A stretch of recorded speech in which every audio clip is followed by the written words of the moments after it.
Come. All of you, sit. Sit. Good boy.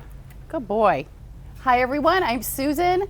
I am doing my own little podcast segment today because Randy is out of town. He is in Florida looking at a huge collection, which just wait, you'll hear all about it when he returns.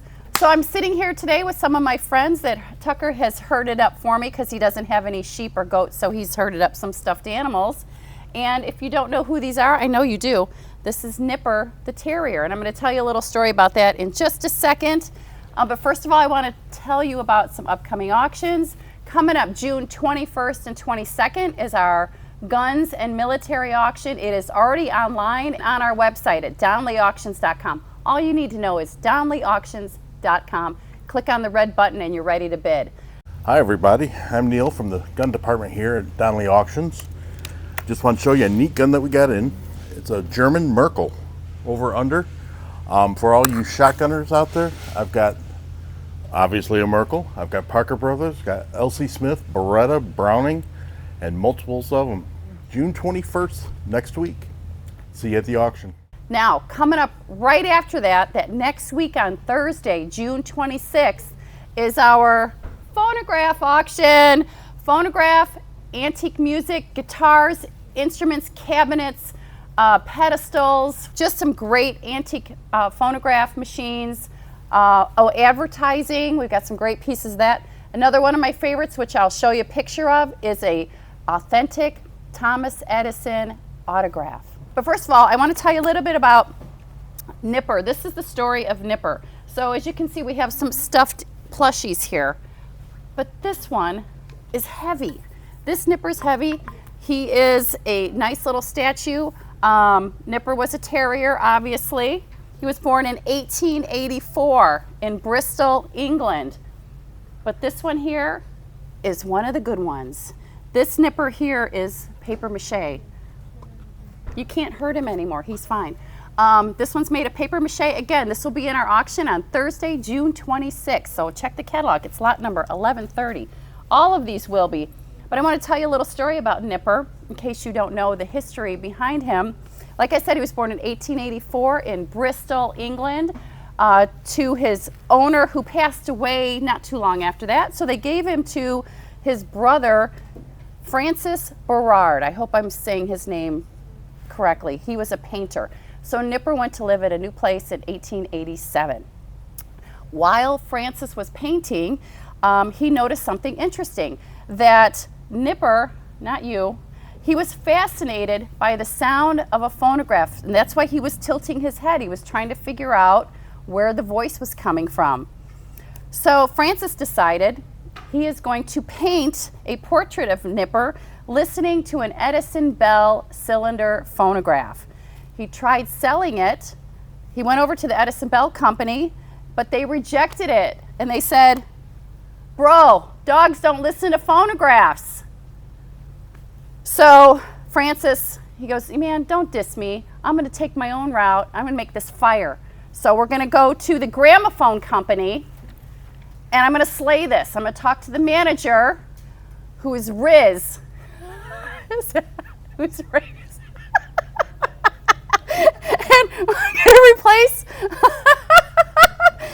And he's going to, he goes, "Why don't you replace the phonograph with a Berliner disc gramophone?" So he did. He painted another portrait of Nipper listening with his head tilted.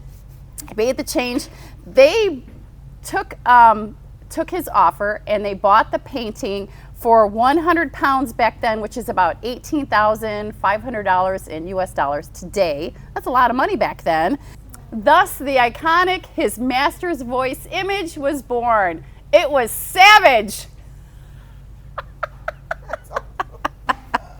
Okay, so just a reminder, all of these Nippers and all of our antique music phonographs and actually newer music instruments and everything will be up for auction on Thursday, not Friday or Saturday, Thursday, June 26th. We will have a preview the day before. Doors open at 8 a.m. on Thursday morning. The auction is online at donleyauctions.com. Go check it out. One of my favorite things from our last auction, wasn't it? That was your favorite too? It was, wasn't it? was the story that Randy told us about the Polo Grounds arcade game. We had a little discussion at one of our Monday morning meetings. Listen to what he had to say. Sad note is that Lillian's last full day is today, and you talk about somebody that's going to be horribly missed. It's just who's going to hound us now? Who's going to set up the birthday parties? Who's going to handle all of our consignors? Who's going to handle Heather? Lillian kept showing Mike some pictures of a pile of junk. She wanted to help a lady that she had talked to on the phone, whose husband took apart a machine and it had been laying in her basement He was forever. her ex-husband now. Oh, No. this is And Mike looked at it and he said, Lillian, there's no money here, $200 to $400. He said, it's nothing.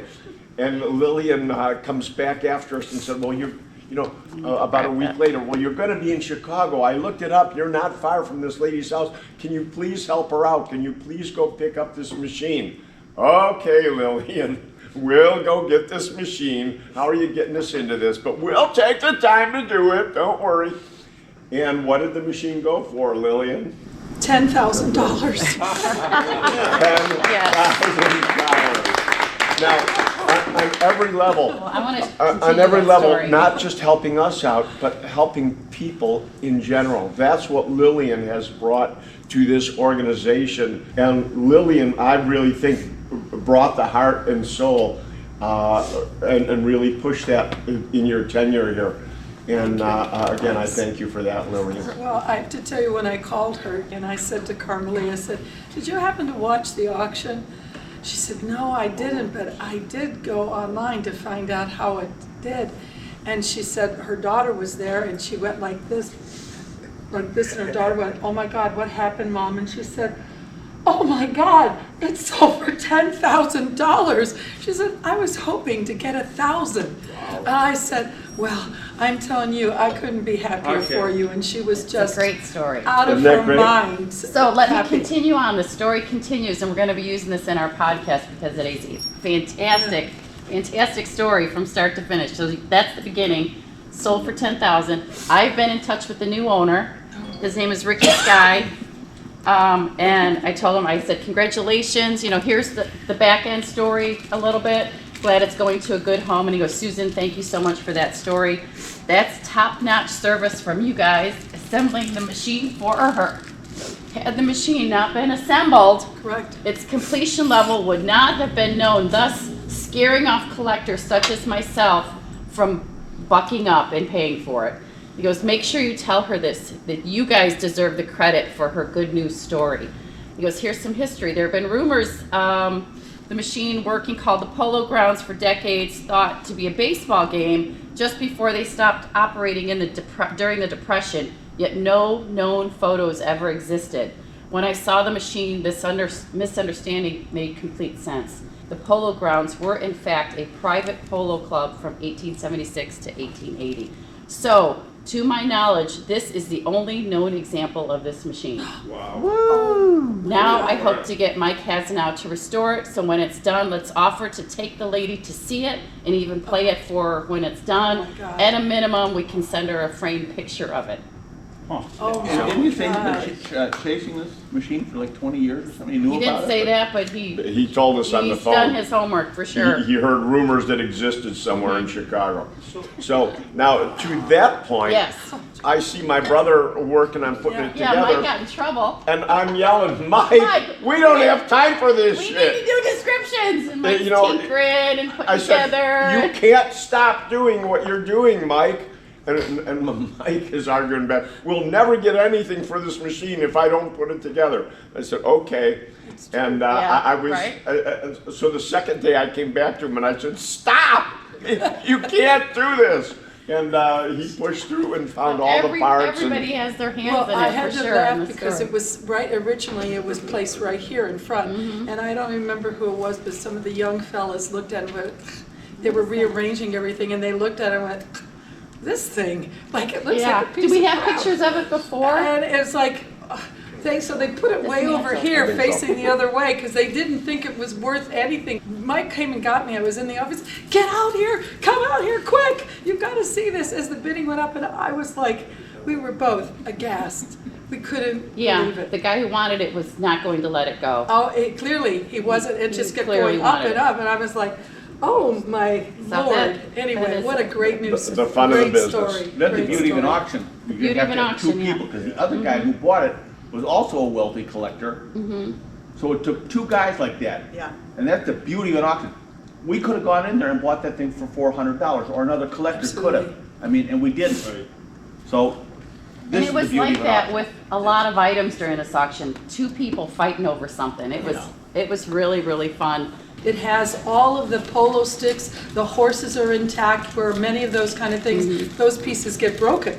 And they're all wearing little handmade sweaters. Hand knitted, yeah. They're hand knitted sweaters. Yeah. They're adorable. So also check your calendars, mark this down. July 19th, we've added another auction in the month of July. So don't go on vacation, no camping. Saturday, July 19th is the Dvorak collection. Now, what does that mean? That is a huge collection of car parts and Model A cars as well. And we will have some surprises for you at that auction. I'm sure there'll be so much to talk about. That is not online yet, so stay tuned and watch our website at donleyauctions.com. Check out this little clip of the arrival of the Model A's.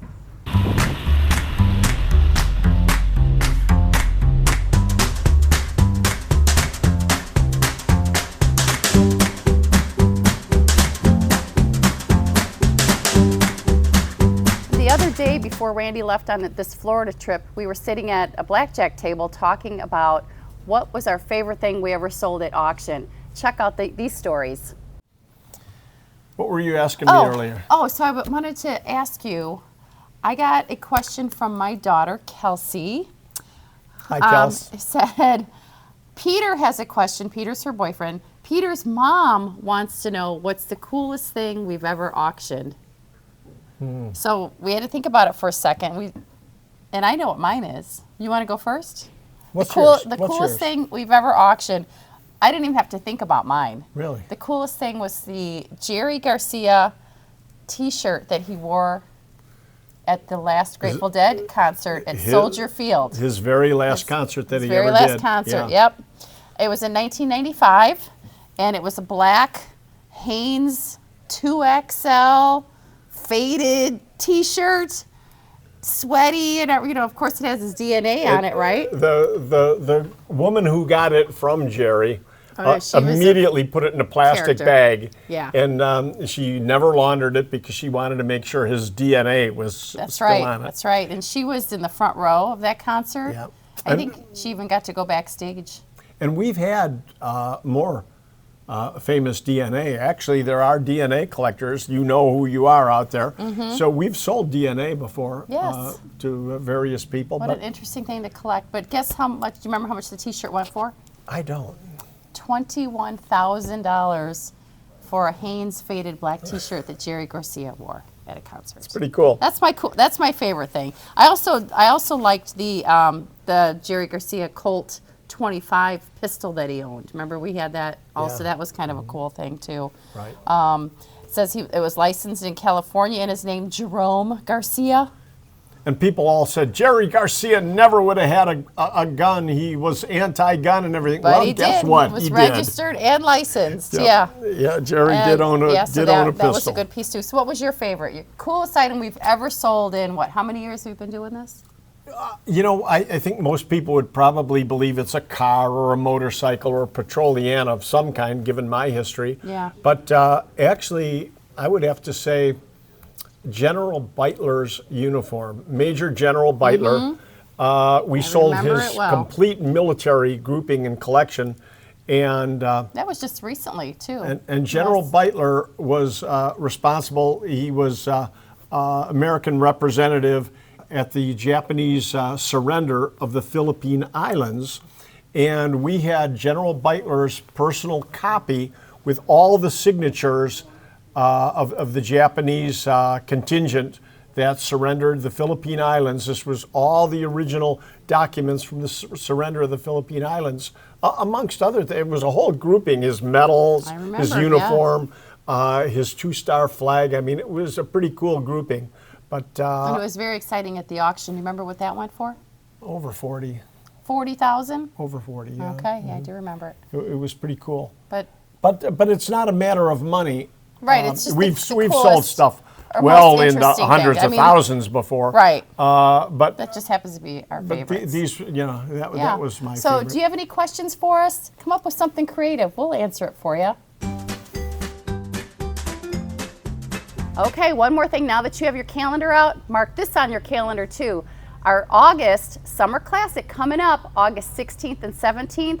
You saw what we did in May at our Spring Classic. We're doing it again in August. Same type of items, coin op, advertising, Petroliana, you name it, we'll have it. We'll see you then. I'm coming into the office to talk to these wonderful ladies. This is Kari and this is Heather, and neither of them want to be on camera, so I'm going to start with Heather. She's going to force us anyway. I'm going to force you anyway. Yes, I'm Heather. I'm the office manager. I'm here all week and for all the auctions, so you can plan on seeing me when you come through the door and get registered to bid. My main focus here is making sure the team knows what's going on, making sure the calendar's prepared, and we know who's coming and going for all the pickups and drop-offs that we have, and the consignor stuff coming through the door. For the auctions, I'm usually getting catalogs prepared, registering bidders, checking FOID cards for gun auctions, getting wristbands and numbers ready to go. Also making sure all the supplies are ordered and we have food ready and on hand. Basically anything the team needs, I'm here to support them and make sure that we're prepared and ready to go. After auction, I'm touching base with all the bidders, making sure they don't have questions or bills are paid for them.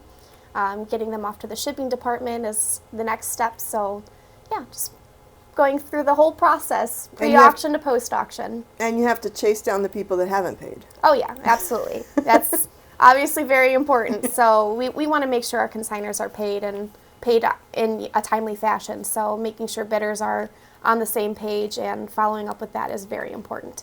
And then you write consignor checks too. Yeah, so once all the payments come through, I'll go ahead and write reports for all the consignors, make sure they know what was sold, what it was sold for, and then making sure that they get paid for the items. We have a report that tells them what's going into the auction, if there's reserves or anything like that that they need to know of or review. They'll have a chance to do that at that time, usually a couple weeks beforehand. We have a great team. Everyone's so nice to work with. We get along really well, and we really try to support each other. So it's a great environment, and coming from a family-owned business myself, it's great working for a small business, family-owned business. So it's a nice environment to be in. I love the pedal cars, jukeboxes. If I didn't live on a third floor, I'd have one of those in my car today. So yes, I love all that stuff. Anything music is good with me. Hi, I'm Kari. I work with Heather here in the office, answering the phones, getting consignor reports out prior to the auction, following through with photos we get for people who have items to consign. We are kind of the bouncers at the auction, checking IDs and getting everybody registered, and then on the way out as well, checking people out and getting your items to you. And we check IDs. Make a copy of your ID. If it's a gun auction, we need to take a FOID card as well. And just get your email for invoices, and then you get a bidder number, and off you go. Photos we receive from people who are interested in consigning items. I get them through the process and to the right expert so we can get values and determine if it is something that would be worthwhile putting in one of our auctions. And sometimes we get a photo of one specific item, but Randy or Mike or Susan will see something in the background and say, well, we can't take this, but what's that back there hiding in the corner? It's worth a shot. Send them in. I love the little pedal cars too, the little airplanes. But I do love, we are typically the first ones that see what comes through the door.